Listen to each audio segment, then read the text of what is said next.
વડોદરાના માંજલપુરના લોકપ્રિય ધારાસભ્ય અને જનનાયક તરીકે ઓળખાતા યોગેશ પટેલને આજે શહેરે ભારે હૃદય અંતિમ વિદાય આપી રહ્યા છે। તેમના નિધનથી માત્ર ભાજપ જ નહીં પરંતુ સમગ્ર વડોદરાના રાજકીય, સામાજિક અને જાહેર જીવનમાં શોકની લાગણી વ્યાપી છે। યોગેશ પટેલની અંતિમ યાત્રામાં તમામ રાજકીય પક્ષોના આગેવાનો, સામાજિક સંસ્થાના પ્રતિનિધિઓ, કાર્યકરો, સમર્થકો અને મોટી સંખ્યામાં નાગરિકો જોડાયા હતા। આ પ્રસંગે ભાજપ પ્રદેશ અધ્યક્ષ જગદીશ વિશ્વકર્મા, સાંસદો, પૂર્વ સાંસદો, રાજ્યના મહિલા મંત્રી મનીષાબેન વકીલ, શહેર ભાજપ પ્રમુખ જયપ્રકાશ સોની સહિત શહેર અને જિલ્લાના ધારાસભ્યો, કોર્પોરેટરો અને અનેક રાજકીય આગેવાનો ઉપસ્થિત રહ્યા હતા।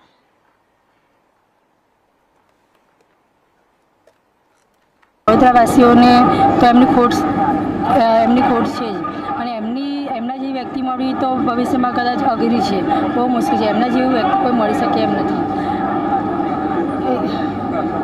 યોગેશ કાકા એટલે આપણા જે ધારાસભ્ય 8 ટર્મથી કાકા જે જનહિત માટે કામ કરતા હતા, લોકોના દિલમાં રાજ કરતા હતા, અને એક એવા સ્વભાવ એમનો કે કોઈ પણ નાના મોટા કામ હોય કે પછી ગમે તે નિર્ણય લેવાનો હોય તો એ અડગ હતા।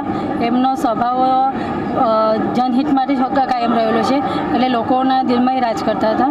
હવે આજે આપણી વચ્ચે નથી તો ઘણી એવી દુઃખની લાગણી છે। કાકાના અંતિમ દર્શન કર્યા ના માત્ર રાજનીતિક ગણ પણ વડોદરાના નાગરિકો પણ આજે એમને દર્શન કરવા આવી રહ્યા છે।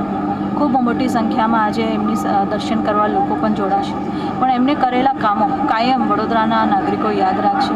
લોકહિતના પ્રશ્નો હોય તો બેબાકપૂર્ણ એમની રજૂઆત કરી, સંકલનમાં કમિશનર સામે, કલેક્ટર સાથે કે વિધાનસભામાં એમની વાત મૂકવાની હોય તો સ્પષ્ટપણે મૂકી છે, અને વડોદરા માટે કંઈક ને કંઈક નવું કરવા માટે એમને હંમેશા બધાને પ્રેરણા આપી છે। એટલે યોગેશભાઈને અમે ખૂબ યાદ કરીશું, અને આવનારા દિવસોમાં પણ એમને ક્યાંક ને ક્યાંક અમે મિસ પણ કરીશું। આવનારી જનરેશન માટે એક ગાઈડન્સ, એક ટોર્ચ બેરર તરીકે એમને જે કામ કર્યું છે એના માટે અમે ખૂબ યાદ કરીશું।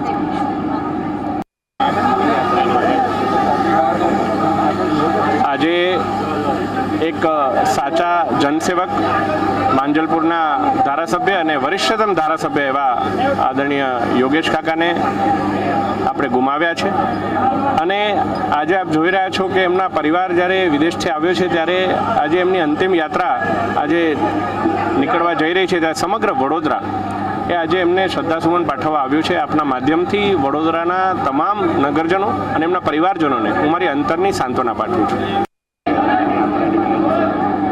આજે વડોદરા શહેર જિલ્લાના એક સ્પષ્ટ વક્તા અને ખૂબ જ ઉમદા વ્યક્તિત્વ, ભોલેના ભક્ત આજે વડોદરા શહેરે ગુમાવ્યા છે। એમના દ્વારા વડોદરા શહેરમાં અનેક આંદોલન કરીને પ્રજાના પ્રશ્નોને વાચા આપવામાં આવી હતી। એમના માટે અમારા જેવા ઘણું શીખ્યા છે। સતત 8 ટર્મ સુધી ગુજરાત વિધાનસભાના સભ્યપદે રહીને વિધાનસભામાં જે રીતે રજૂઆત કરતા હતા, પ્રજાના પ્રશ્નોને વાચા આપતા હતા, એ જોઈને અમે પણ પ્રજાના પ્રશ્નોને કેવી રીતે વિધાનસભામાં વાચા આપી શકાય એ શીખ્યા છીએ। એક વડીલ તરીકે, એક રાજકીય ગુરુ તરીકે એમને ઓળખી શકાય। ત્યારે આજના પ્રસંગે એમના પરિવારને દુઃખ સહન કરવાની શક્તિ આપે અને એમના તમામ ટેકેદારોને પણ સહન શક્તિ આપે।